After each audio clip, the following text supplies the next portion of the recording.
नमस्कार, आप देख रहे हैं भारत की आवाज न्यूज। मैं पीयूष कुमार मिश्रा। उत्तर प्रदेश के बाराबंकी जिले अंतर्गत रामस्नेहीघाट से बड़ी खबर आ रही है, जहां पर ग्राम धुनौली में भाजपा का स्थापना दिवस समारोह पूर्वक मनाया गया। कार्यक्रम की शुरुआत श्याम प्रसाद मुखर्जी एवं दीनदयाल उपाध्याय के चित्र पर पुष्पांजलि के साथ हुई। प्रदेश सरकार के परिवहन मंत्री दयाशंकर सिंह मुख्य अतिथि के रूप में शामिल हुए। श्री सिंह का भव्य स्वागत क्षेत्रीय विधायक एवं खाद्य रसद मंत्री श्री सतीश चंद्र शर्मा की अगुवाई में किया गया। प्रस्तुत है हमारे editor in chief Shri Bholanath Mishra की स्पेशल रिपोर्ट। पूरे देश के अंदर सभी बूथों पर कार्यक्रम आयोजित किए गए। हम लोग कोई भी पार्टी के कार्यक्रम की शुरुआत करते हैं, जैसे यहाँ भी हम लोगों ने डॉक्टर श्यामा प्रसाद मुखर्जी जी और दीनदयाल उपाध्याय जी के चित्र पर माल्यार्पण करके हम लोग कार्य का प्रारंभ किए।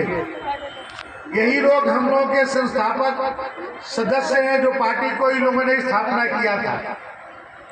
1951 में जब जनसंघ के रूप में भारतीय जनसंघ की स्थापना हुई, तो डॉक्टर श्यामा प्रसाद मुखर्जी जी एकमात्र ऐसे व्यक्ति थे जिनकी उम्र 35 वर्ष से ज्यादा था। उस समय दीनदयाल उपाध्याय जी की उम्र मात्र 28 वर्ष थी। अटल बिहारी वाजपेयी जी 26 वर्ष के थे।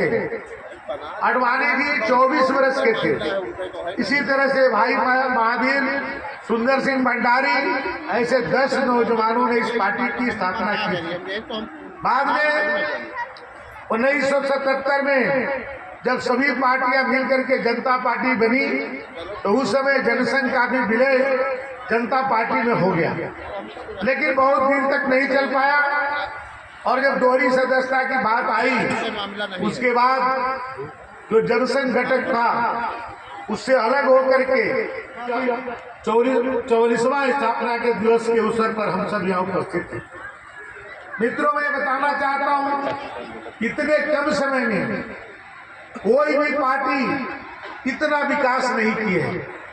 आज ये पार्टी केवल उत्तर प्रदेश ही नहीं, केवल भारत ही नहीं, आज दुनिया की सबसे बड़ी पार्टी बन गई है।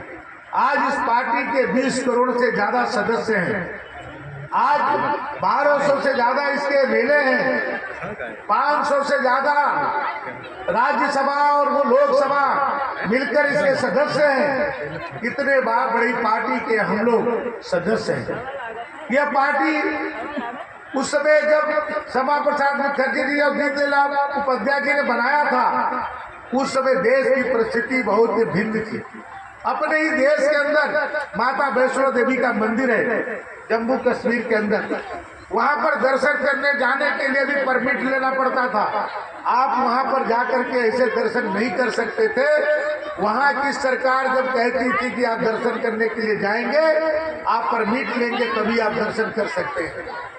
इस व्यवस्था को तोड़ने के लिए डॉक्टर श्यामा प्रसाद मुखर्जी जी, जो उस समय उद्योग मंत्री हुआ करते थे, नेहरू जी की सरकार में उसे इस्तीफा दे करके उन्होंने जनसंघ बनाई।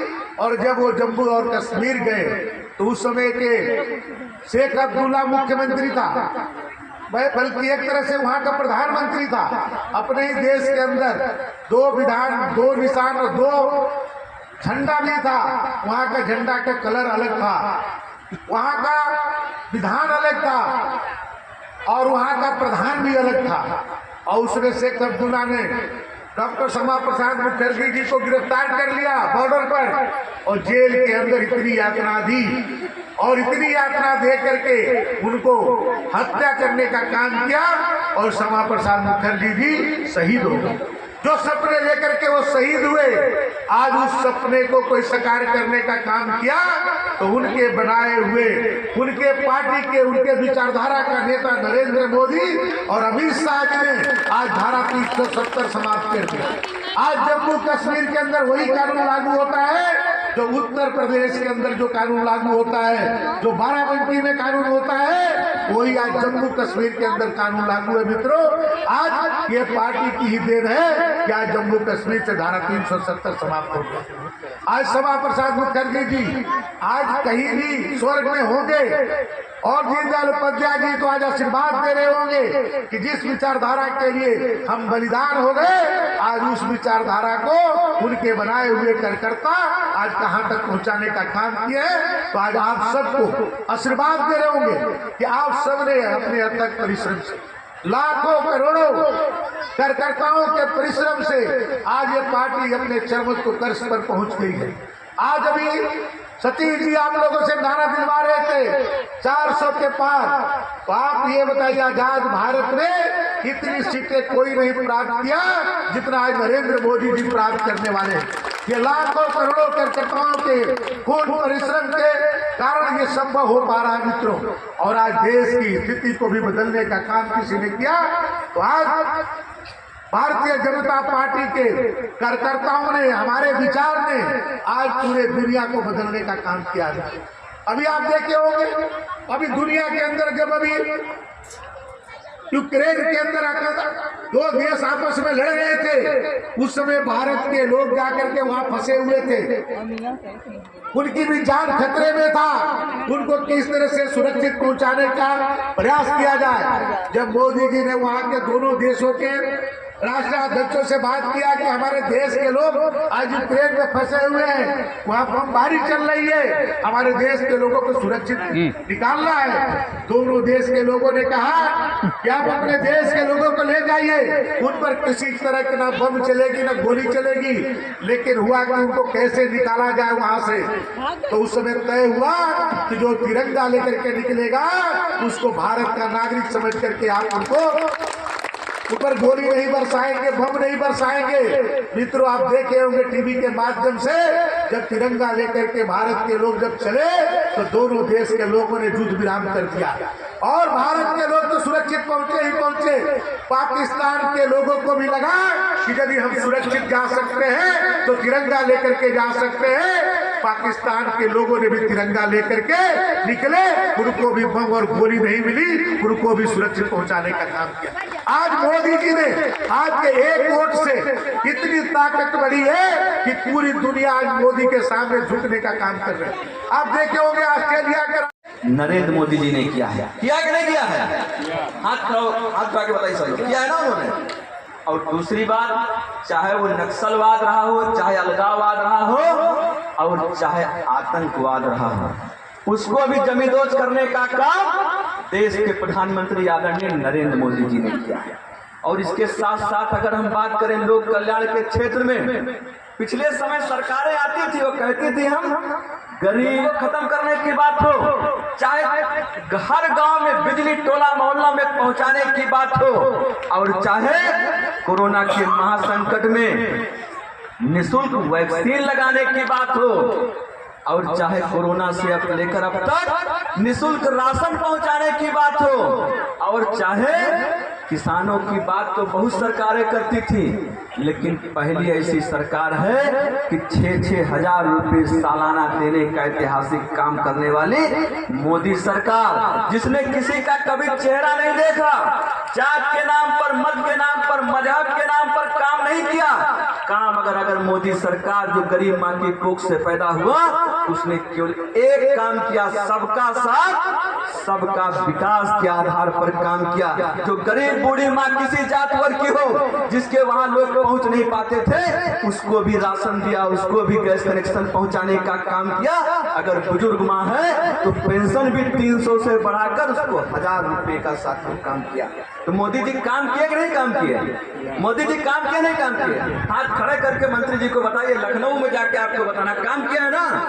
और सबके लिए काम किया नहीं किया, जात तो नहीं देखा, जात तो नहीं देखा, मत नहीं देखा, मजहब नहीं देखा, किस जात को, ये सब नहीं पूछा। अगर उन्होंने काम किया तो सबके लिए साथियों काम किया। और उत्तर प्रदेश के माननीय मुख्यमंत्री योगी जी के लिए क्या हम बताएं, उनके लिए क्या कहना है?